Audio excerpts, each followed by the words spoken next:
Ian in there we here. go. Oh, exciting! All right. I just want to point out how big this is, by the way. Yeah. Blizzard saying How's yes that to work, doing guys? an Are we interview good? with Asmongold. I'll make sure I've got it playing actually so I can see. Okay. Probably a we're little Nobody size can of believe the- it's Yeah. happening. Me neither. And Oh no, what is that camera point of view? There we Asmongold, go. please. All No. No. that's about as Zoom it good out. as we're gonna get, I think. for Zoom it now. out.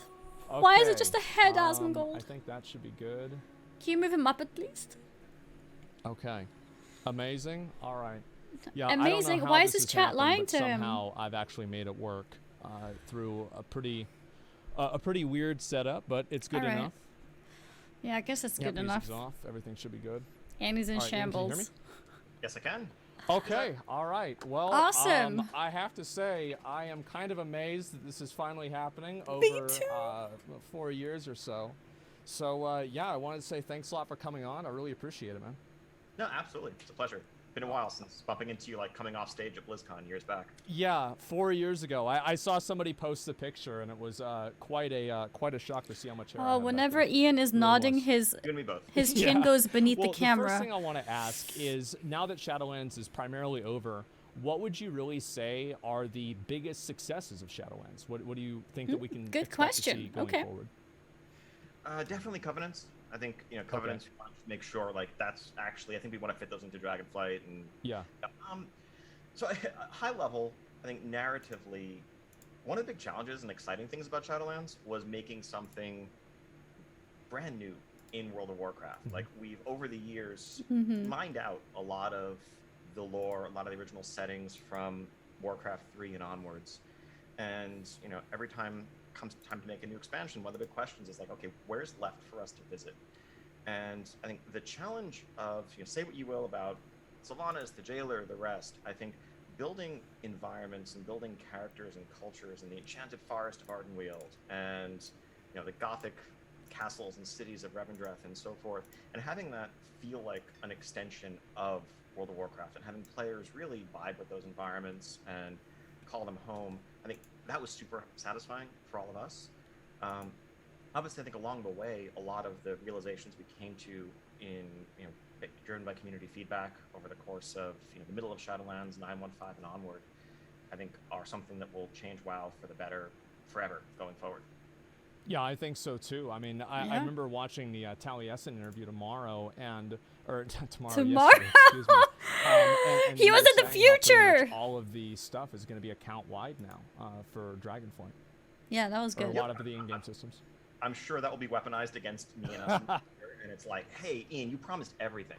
Yeah. It's like, philosophically, it's get your gear, get your power. That's a character progression. That's part of the journey when you're making a new character.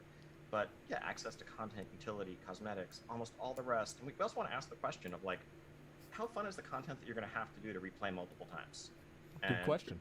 Exactly. And the less it is, the more we want to make that optional. Have Yeah. to be something you can choose whether or not to do. Okay, that's great. Yeah, I'm that's very good. relieved to hear that. I know that was something that a lot of people complained about in BFA and also Shadowlands, so it's a huge relief. The next thing is I wanted to ask about the dragon riding abilities in combat. Do you think that we're going to be able to ride these dragons into combat that in would a be battle cool. like Malagos or something crazy like that? Maybe at some point. Yeah, I think Really? one of the things, like, we Really? don't have anything planned like that right at launch. I think we want to really understand how the system plays. I'll raise the and audio. strengths and weaknesses and what it's good at, and then I think trying Is to that good? incorporate your Too much? Drake companion into some future dungeon or raid encounter, or even something in the outdoor world or whatever, feels like a cool space to explore. But, like, let's build a solid foundation first, and then figure out how to build upon it. Focus on step 1 until we get to step 5. I think that makes a lot of sense, yeah. And so Yeah, that does make outside, sense. dragon riding is obviously something everybody's going to be doing. And of course, we're going to get new raids, we're going to get new dungeons. But is there any other content that, like, just a casual player who just told logs you on he and would just ask wants this. to enjoy the game at large is going to really have to do on a daily? Well, I mean, have to do in the mandatory sense? Or No, like, actually, Exactly, yeah. a little bit of both. But, just like casual fun stuff too, like the Darkmoon Fair, for example. Are we going to get something similar to that? I mean, so I think maybe not Darkmoon Fair specifically, Yeah. but I think I think everything, events, world content in general. I think Zereth Mortis is like it's one zone. We're looking to, in a lot of ways, build an entire continent, an entire expansion with those philosophies and that approach. And so things like protoform synthesis that currently exist just as, a fun collection space to explore is the kind of thing we want to do more of. I think we've in a lot of ways underserved something that may be almost a silent majority in our game, or a quiet majority, which are people who aren't looking to top meters and push keys and get their PvP rating up. They just want to explore, do chill stuff, and Mount feel at home in farms. the world. And while still serving the core raid, dungeon, all the rest, we want to do more for that group in particular in Dragonflight. That is great. I totally agree. I'm really glad to hear that. And another thing is that, like, we've gotten some new arenas. We've gotten the Maldraxxus arena, the Kyrian arena, but we haven't really gotten a lot of new types of content for like a PvPer to do, like battlegrounds and just types of PvP, other than obviously I think this solo was asked shuffle in and some other apparently Raided's coming interviews, to that. but Are we it going to is still a see more decent battlegrounds question. or more war mode features in Dragonflight as well? They Long said term, yes. that's something we want to do. Yeah. I think the focus, as you mentioned, is on a rated version of solo shuffle, taking making some brawls. changes to the way gearing works in PvP. To They make said it they're more just expanding like a the couple of PvP fixed team in tiers. general. So the conquest gear is conquest gear. You don't have to worry about upgrading it as you go up in rating, so that the experience of getting into the season or catching up on alts is less painful. And I think with war mode, we often, the best war mode content is the organic stuff. It's not the thing that we set up as like a specific PvP event, but it's something like assaults in 8.1 BFA, where it's like there's just stuff that both factions want to do. There's extra bonuses for having war mode on. There's natural collision that occurs, and that makes for some fun world PvP. On the battleground question, we want to add more battlegrounds. I think there's work we need to do to overhaul our kind of underlying BG system before that makes sense. I think part of what we've seen over the years, when we add battlegrounds, we're adding one battleground into a big rotation.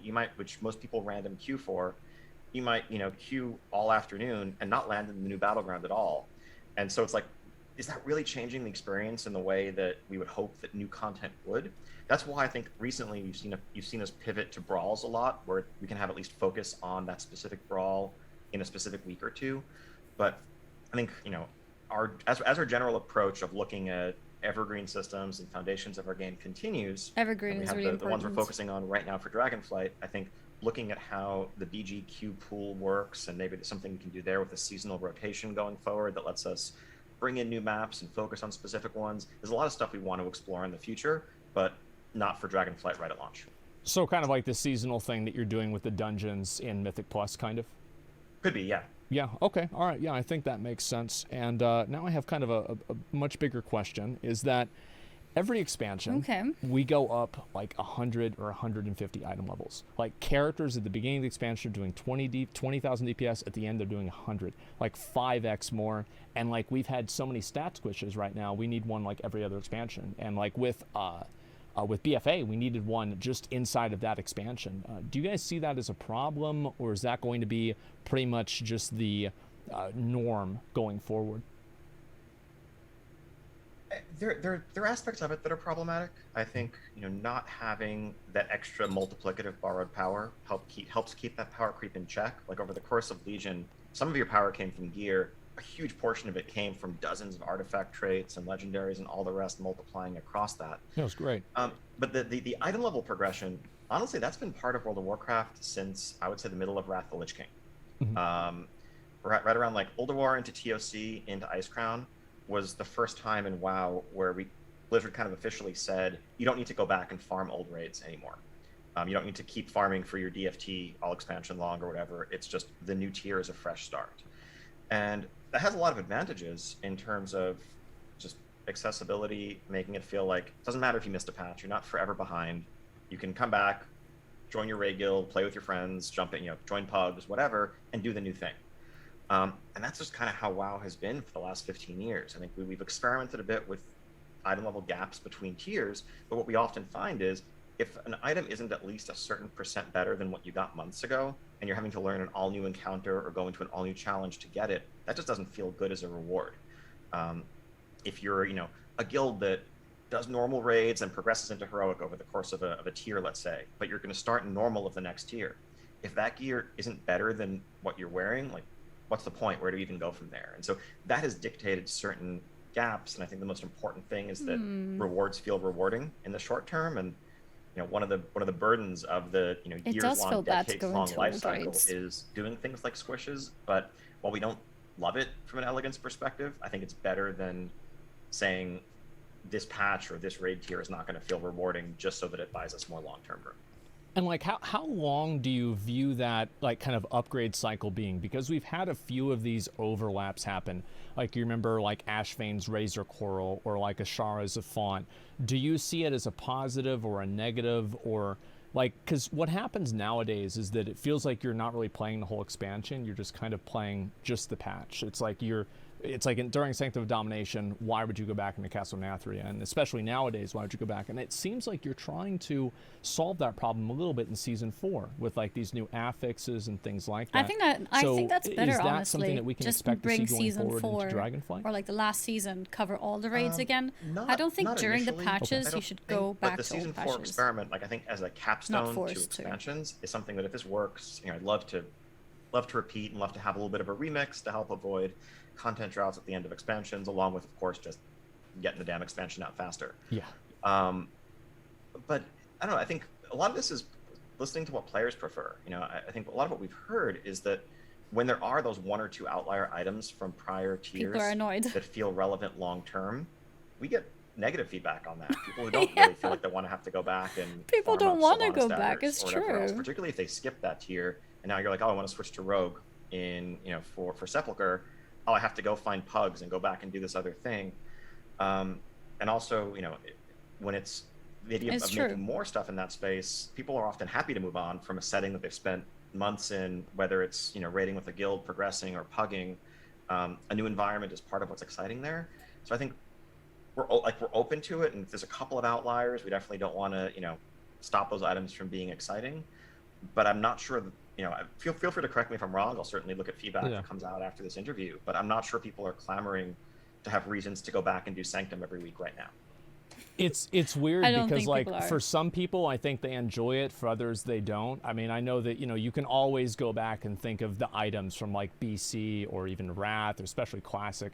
It's like people went back and remember they used that Classic trinket in like on Lich King, right? Like that kind of stuff is really cool. Scarab Brooch. Yeah. Yes, the Scarab Brooch from Vicitus, exactly. And that stuff is great, but at the same time, it's just not, it can be frustrating for people at the same time. And so it's like where that balance is. But you're, in general, okay with a few items spanning a couple of tiers?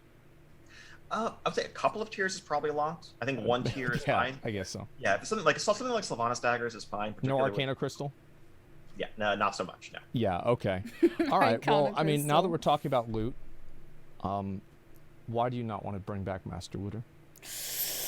Oh! I'm sure everyone is like, why are you even wasting time asking this question? I've answered it 50 times. What if I told you I kind of do want to bring back Master Loot? Okay. And the team does. So it's an interesting, something we've been reflecting on a lot in the last wants year, it, but team doesn't. doesn't. And a half, in looking at places where we in the community have differed over the years and kind of reevaluating some of our thinking. Wow. Loot is a tricky one. I think going back to Legion, we had personal loot and group loot in parallel, and maintaining like two versions of loot, both in terms of how its data is set up, the UI experience, the code, was a mess. And that was something we wanted to get out of for a bunch of reasons.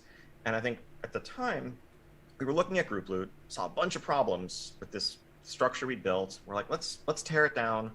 Let's lay new foundations. Let's build a new system that's all personal. And over the last few years, we've been iterating on it and refining it and adding rules and exceptions. But there's a lot of problems with it. Clarity around what's tradable is pretty bad. The feeling of, hey, an item just dropped and it's technically an eye level upgrade, but I'm not going to use it and I can't give it to my friends. That feels pretty bad. That one is bad. That one is bad. 100%. Degenerate behavior from world first guilds. If anything, it's gotten worse with all the cross server Seems stuff that way. and buyers. It has gotten worse. So we're taking a hard look at where we want to land going forward. The challenge is we've spent like 6 years building on those new foundations, and so it's not just something where you can flip a switch and say, all right, everything works the way it did. But I think there's a lot to be said for keeping personal loot in some spaces, like Outdoor World, trash in dungeons and raids. Like, I don't think anyone needs, group loot trappings there.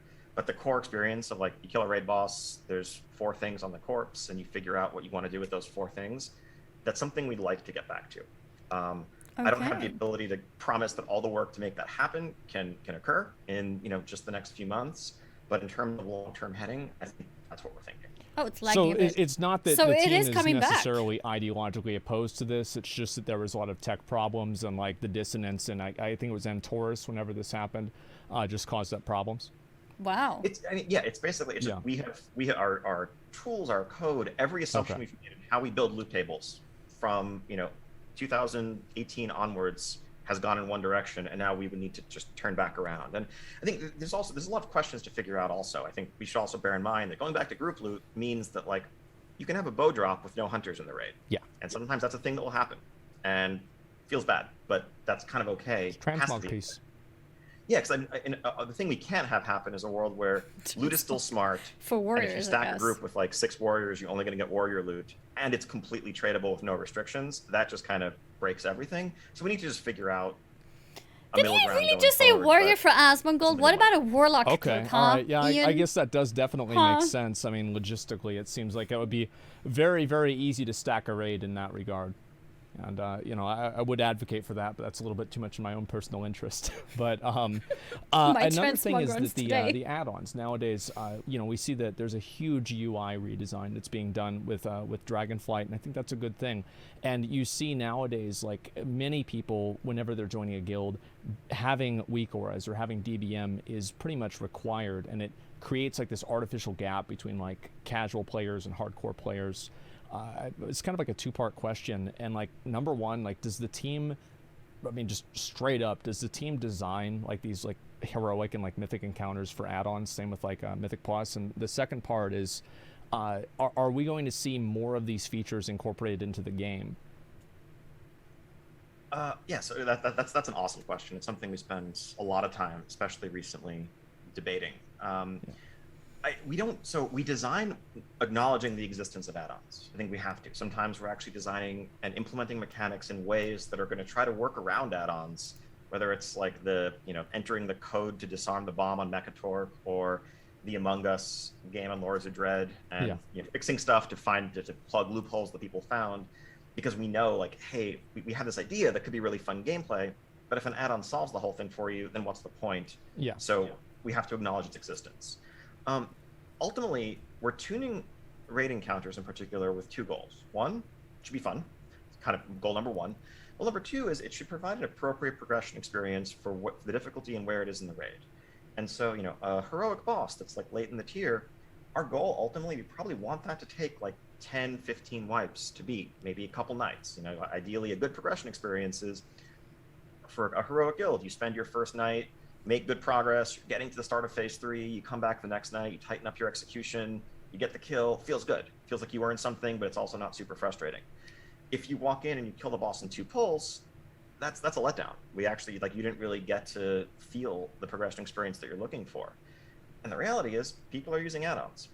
And so if we build an encounter that was theoretically, completely doable and targeted at, assuming you don't have add-ons at all and aim for that difficulty target, people are going to use DBM and weak auras and go in and simplify mechanics and have an easier than intended time. So we have to acknowledge it in that world. Do we want you to feel like you have to download third-party programs to succeed in your game? Nope. None of that feels good. Over the years, we've tried to incorporate aspects of that functionality in our base. Even, sometimes it's just design, like making telegraphs better, or using the energy bars of bosses, mana bars, other ways of signaling, hey, when this bar fills up, a huge ability is going to happen, so you don't need a timer to let you know to prepare for it. Information is something we want to continue to improve and provide in our game. I think that's a core function of encounter design. The problem that we've seen, and that we don't really know how to solve, frankly, right now, is that over the last few years especially, add-ons have moved out of informational into more and more computational. It's insane. And that's the kind of thing that's like solving the problem for you doesn't feel like a thing that it would be bizarre for our own UI to do. A random example, we were talking about this actually in the office last week. Like you the know, Wrath wings Classic's fights. coming out later this year. Eventually, you're going to get to Ice Crown Citadel. Random encounter from Wrath that came to mind was like Blood Queen Lanathel and Ice Crown Citadel. Really simple fight. Couple of mechanics, almost patchwork level, but the one signature mechanic, of course, was, you know, gotta The vampire turn thing. into a vampire, bite other people so that you don't get mind controlled. Back in the day, I think I, as a raid leader anyway, I think most people kind of call that out on the fly. Call You out might have some names, rough, yeah. yeah, like you have some rough sense of like, hey, these are our top DPS, or you know, these are you know, people who are, you know, bite the healers last. See what happens, and it's fun. You have frantic call outs, and it could be hard. Sometimes you would, you know, wipe just because you had to go from 8 to 16. People got confused. I can guarantee that when Wrath Classic Lanathel comes around, They'll have an you get a add-on. weak aura. Yep. You list the people in your raid from top to bottom in terms of DPS priority. Everyone installs the weak aura, and when you become a vampire, all it's going to say is fight this person. No one has to speak. No one has to do anything. That's not great all around. That doesn't feel like where we want our raid encounters to land. Laggy. In some ways, it stops us from doing cooperative mechanics and coordination that's fun. Yeah. And I think like all of this was always possible. People just never did it. Like in add-ons back in the day, like bigwigs and stuff actively tried to avoid even making strategy recommendations. It was purely informational. And so maybe there's like an alternate timeline where if guilds had been doing this stuff 12 years ago, the same way AVR got locked down, or like back in Classic, cast canceling add-ons and decursive got changed, maybe that change would have happened.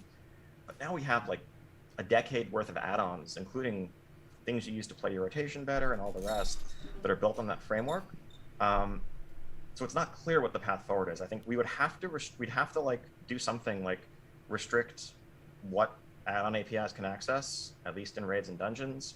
Maybe try to offer more of the like proc tracking, class mechanic stuff in our base UI, and maybe get to a place where we can design encounters from the ground up. Still hard, still meant to, you know, take a couple dozen pulls on heroic or 100 pulls if it's a late mythic end boss. That's not what we're not talking about nerfing stuff. We're making it easier, but we'd have to make those changes in concert. It's a lot to tackle, and I know that for a lot of players, hey, we broke the thing that you rely on that makes the game, you know, feel more accessible to you, isn't exactly a good message to swallow either. So no easy answers, but it's something we're thinking about a lot. Yeah, So I restricting think some so. of the I remember very API. clearly back in ICC where AVR got disabled, and then also, didn't that happen also in Nighthold with like Star Augur and Exorcist too? Yeah, it was like that. Yeah, that was like different ways of putting The 3D lines. stuff, like attaching to nameplates, or yeah. So have you all ever thought about actually just like disabling the combat add-ons? Has there ever been conversations about that, or is it just kind of an idea? It's an idea that we've had conversations about. The challenge is like the fundamental piece is, can add-ons tell what buffs and debuffs you have on you and members of your group have on them? If we say no, okay, cool, we just broke like all raid frames, everything that you use to, you know, even just baseline, you know, tracking uptime of your slice and dice or whatever, you just want an add-on that makes that easier to see. We broke all of that. Wow. That would be, I think, pretty ruinous for a good chunk of our player base to do suddenly. So I think we want to try to figure out a path forward, but it's not clear. Yeah, Okay, to like I think restrict that makes some, sense. And but don't break will all we of be seeing them. some of those improvements basically. and kind of some of those implementations of some add-on features in the new UI that's going to be coming out in Dragonflight? Yeah, absolutely. This is something, and you know, I guess we didn't get a chance to really touch on it in the deep dive. Crash Reed, who was, you know, the UI designer speaking in that deep dive, one of the things that he's worked on is kind of it's kind of trying to replicate what a lot of people do with weak auras, which is centralizing information about buff uptime, debuff uptime, cooldown tracking, kind of pulling that information towards the center of your screen. So the default UI experience, you know, we can flag abilities for your class as things that you should be able to track very visibly. We can even show things, you know, externals. Like if you're a tank and someone puts pain suppression on you, pain suppression duration should be right there in the middle of your screen under your character if you opt to have that on, next to your shield wall or whatever else, because that's helping you manage your own ability usage. Again, of course, like a pro tank with weak auras is going to customize things that's like just for them, but we want the default out of the box experience to be much, much better. And we know that like it's not realistic to design mechanics that ask you to track uptime of a buff when that buff is like a flashing thing in the corner of your screen 12 inches away with 10 from where other your eyes are buffs. focused otherwise. Yeah. We need to do better. Dragonflight's Cool. UI isn't just aesthetic, it's trying to tackle that too. Yeah, I'm Yeah, excited I'm sorry about to the see ads. that. I think should have that's played something ads that's right long before the overdue, and interview I so know they don't almost pop the everybody uses mid-rolls. something that's It's similar not to up that to me. too. I'm sorry. And I was also wondering, obviously I add-ons should make have it played ads easier, and before. I don't really ever think that we're going to see a world where none of the raids or dungeons are on PTR or something. But were you all happy with what happened with the with Sepulchre and not having some of those fights on the PTR? I think that went Because really I do think well, that the data last 3 mining and bosses. a certain degree of it, like for example, we saw the jailer's corpse before we knew what happened at the end of the raid. It's a little bit of a spoiler. Yeah, that right? is So, a like, spoiler. do you think That's that is true. That's a true. negative thing for the game? And do you think that we'll see more content not being on PTR and players actually experiencing it whenever it comes out? I think we're happy with how the Sepulchre bosses worked out. You know, they weren't like completely free of bugs, but overall, I think it was a smooth experience for all the guilds that went through it and all difficulties. And the fact that like it was a genuine surprise and people were figuring it out as they went, like all of that was exciting to see.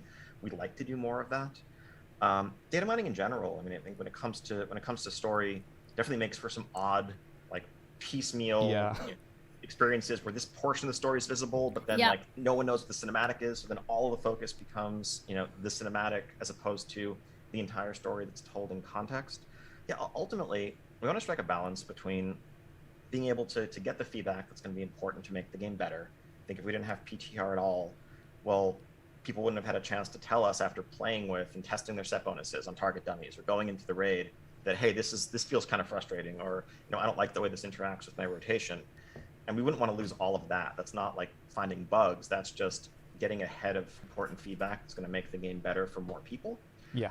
But the flip side is, there's something magical about just a sense of mystery and discovery that's really hard Yeah, I think to definitely. get. It's impossible to preserve in the modern day and age. Like, everything's going to be on the internet. There's going to be guides. It's on videos YouTube or whatever. Yeah. But like, the more it's out there before the thing is even officially launched, the more there isn't even that tiny window to enjoy a sense of discovery. I know you played this game a bunch. Like, played a lot of Elden Ring right when it came out a couple months ago. And one of the really fun things about that first week, especially with how vast that game was, is like nobody knew anything. You could go to a wiki, and the wiki would be blank because people hadn't figured it out yet. You could, find a cave and be like, I don't know what I'm going to find here, and no, there's nothing that will tell me right now. Of course, over time the meta gets solved, but being able to feel like you have that sense of discovery and exploration is something we'd love to get back to. And just I like that he mentions encryption another technology, game. working on I like that he thinking about how we mentions can Elden test Ring. portions of our game I think that's without also revealing the whole important thing for devs everybody. to like All have that is knowledge stuff that I of think more is in our games. long-term plans. That would be awesome. And yeah, I totally agree. It's like whenever there's something new in the game and nobody really knows how it works, I think that a really good example of this on a small scale is the puzzles. Whenever the community is working together to figure out the puzzles, that's like one of the most hype moments for everybody. So I'm really glad to hear that. Next thing I was wondering about is the what do you think is going to happen? Like now, Wrath of the Lich King Classic coming out. Obviously, Wrath of the Lich King is going to run its course. Oh yeah, what's after Wrath? We're not so at this point, classic, are we? I'd love to hear from you, from the community as a whole, what you want to come next. Yeah, I don't know. Okay. I don't want We have anything. a player base that really has made Classic their home. What do you Many think? people What have do you guys carried their want? Characters forward from Classic into Burning Crusade and likely into Wrath. Do we go beyond Kata that. now? And when that comes to an end, when you defeat the Lich King, when you kill Halion, the ultimate end boss of the Lich King. Oh yeah. Lich King wasn't can't forget last. Ruby Sanctum. Come on. Do you want to start over? Do you want to try a different version of that? Do you want to carry that character forward into a new adventure? I know if Cataclysm for many people was like, oh, that's the beginning of the end, and I'm out. That's when WoW started dying. I'd ask like an interesting question. It's been dying for 10 years. What is it about Cataclysm that you don't like? Was it the heroic dungeons that was bad? Is Firelands a bad raid? Is Twilight Highlands a bad zone? Firelands was a great raid. Is that the problem, or was it, I don't know, LFR and Dungeon Finder from the start, and removing group quests from the world or whatever else, or compressing the talent trees? Like, what would it look like if you had Cata content with some changes? Lots of stuff is on the table, but I really welcome that discussion now that the fact that we're doing Wrath is no longer the world's worst kept secret and actually something that's known. The worst kept secret, true. Okay, that's great. I had no idea that there was you're just waiting to see what the community wants to hear. And I guess to a certain extent, that's kind of what you were probably doing with Season of Mastery, I'm assuming. Very much so, yeah. Okay, all right. I know we don't have a lot of time here, so I do want to do one last question. The sword. And so the sword? at the end of Legion, So like there's a cinematic, and Sargeras, as you know, stabbed By the the way, earth with a sword. Telling And Ian it's as if been he there for doesn't quite know. a while, and I'm not really sure like where are things going with that. Wait, what? What sword? Okay. Best All right. I get it. I see. That's pretty much exactly what I would expect. Best Okay, answer. thank you, Ian. I really appreciate you coming on today. This was amazing. I Oh hope that we my can do it again, God. by the way. So too. feel Pleasure free chatting. Great anytime. questions. Yeah, feel free anytime to come on my stream if the PR He is said not it. going to freak out too much about What it. sword? Please, feel free. Come on my stream and hang out whenever you want. Sounds good. Yeah, thank you very much, and I'm looking forward to Dragonflight. I'll see you later. Thanks, Zach. Take care. Peace. Oh, that's great. Let's Yeah, see no, here. we did not get a mount Let's see if question. I got everything good. When do we get the next mount and I've got to achievement? make sure that he's... It's been years. I can't believe it. All right. I think that we're good. Linksy, are we good? Linksy. Let me make sure. You Oh, that was the are girl. Great. Okay, Thank I'm you good. so Did I much. do a good job? Oh He my did a gosh, great that was job. Great questions. You did wonderful. Thank you. I love your segues too. You're so good. Yeah, well, Segue? you know, What's a it's, segue? It's what you do. It's a professional thing. I really appreciate it. Thank you so much for setting all this up. I Thank really you do so appreciate much. it. Of course. Thanks for reaching out. Yeah, absolutely. I will be more than willing to do it again in the future. So just let me know. Okay. Sounds Okay. great. All right. See you later. Bye. Bye. Good luck stream. Bye, stream. Awesome. Thanks. Yeah. Like a transition? Oh. Okay, I wanted let's to see show a here. picture. I think it does leave meeting. I think that worked. I'm pretty Who sure was it who worked. sent it to me? Or- I feel like we should be good. And so yeah, I mean I can't believe this happened. That's the boy. That's the boy. All right. So what sword? Like All right. who knows, guys? Who knows? Hypermore, Okay. thanks a lot for the 5 gifted subs. I appreciate it, man. Here, I'll pause this. He did a great job, honestly. He did a great job. Linksy is hot and any Instagrams? That's true. She is hot. I don't know if she has an Instagram. She probably does. She probably does. The sword still in the sword still in Silithus? What sword? Yeah, I mean her name is Linksy like this. So I don't know if she has an Instagram. Maybe she does.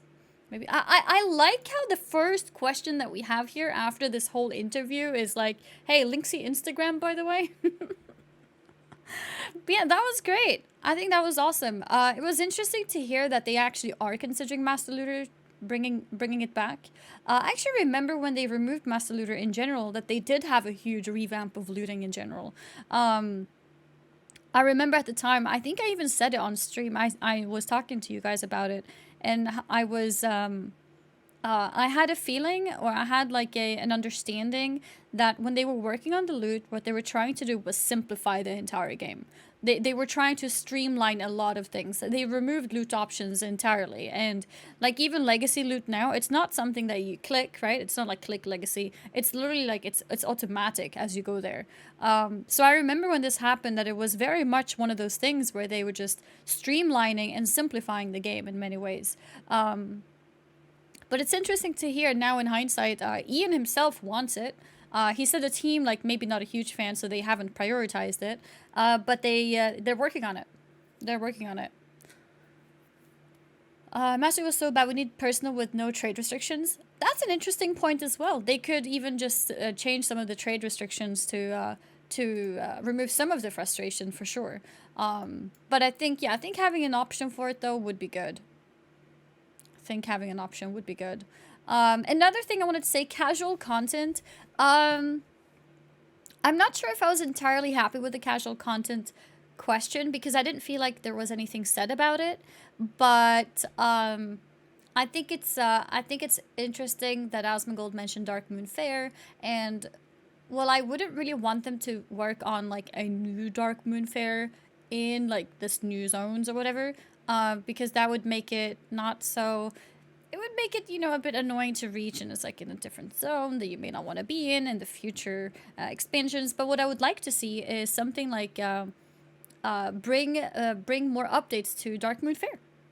yeah, like add more things to Dark Moon Fair. I think is great. Like they added the dance thing like recently, but adding more things to Dark Moon Fair I think is a great thing, which is lasting. And I remember he mentioned the word evergreen, and I commented that's really good to hear. And somebody in chat was like, "What does evergreen mean?" or something along those lines. Evergreen is basically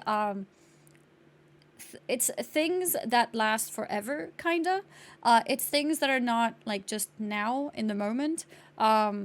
So working on something like Dark Moon Fair would be a more evergreen approach because it lasts for several expansions than creating something fun that you access during Zereth Mortis, for example. Yeah, it's like more a timeless thing. So it's not like putting extra work into more conduits. It's not adding another line of conduits. It's working on something like a talent tree. That's what like evergreen would be. It's like working, or it's not necessarily working, but it's the idea of something lasting over a longer time, like lasting forever type of thing. Interview sounded very promising. Didn't even expect them discussing the Zepla add-on seriously internally. Yeah, I mean, I think it's interesting because he has a good point. Like, if they would disable a lot of the add-ons that we have, it would disable a lot of the simple add-ons that we have too, which could be a problem. Like, I want to be able to track when I have uptime of a certain buff, right? I want to have that, and so I think it's important to not break those type of add-ons, but maybe they can look at some other type of things. I'm not sure. It's hard to say, really.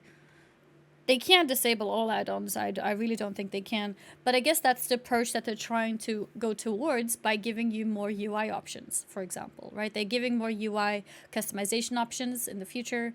And he specified himself that they want to be able to give you more options for where your buffs and debuffs are, right? So if that's the case as well, that's also a big part of it. So I think it's, I think they are looking into making things a bit more baseline to potentially remove add-ons later. Like I've said this before, I'm not personally like too offended by add-ons. I don't think that you have to have add-ons, generally speaking. I think most add-ons just kind of like help you like, oh, stack now, spread now, for the most part. But there are some fights that I think where it's pretty much required in fights like the Among Us fight right now in the raid tier. With those type of fights where you make these very complex weak auras to solve it, that's where it's bad. That's where it's bad. So I don't think it's bad necessarily for the other fights. I feel like they would tell you things that a raid leader can call out anyways, but I do think it's bad when it's when the add-on makes a calculation for you. That's where it's not good, in my opinion. But as long as calculations are human-made and like cool solutions of a fight, I think that's like that's the line for me at least. But I'm not opposed to removing them. Like I don't care. I don't even use DBM, but I don't see the big problem with it maybe as a lot of people do. But I wouldn't be opposed to removing them since I don't really use it myself. But I do agree that some weak auras that make complicated calculations is game breaking and not very fun. Because I've done that boss, the Among Us fight, a few times now. I have no idea how it really works. Because why would I learn it if the weak aura does it for me? And I know all other mechanics of the rest of the raid. Most of them at least, right? But that one mechanic, why should I learn it if the weak aura calculates it for me? Do you? For the most part, I do, yeah. For the most part.